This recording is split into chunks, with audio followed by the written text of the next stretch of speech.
sot nderojmë në vendin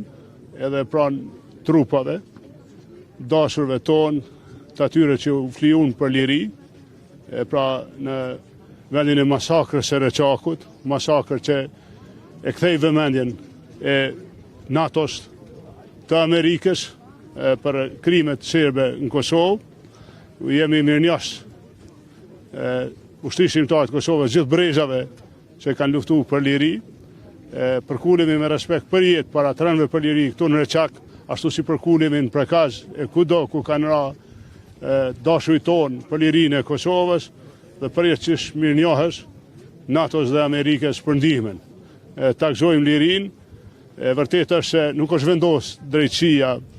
për masakrat në Kosovë, jo vetëm për Reçakun, po edhe për Mejen e për shumë tjera, dhe po ashtu është e vërtet se pa drejtësisht vazhdojnë mu gjykue udhëheqësit e ushtrisë shqiptare të Kosovës, e nuk gjykohen ata që i kanë krye krimet anën banë Kosovës, sikur se dinin gjithë Kosovën, ka vend masakra, edhe është një akuzë që kërkon drejtësi. I përjesim kujtimi lavdi.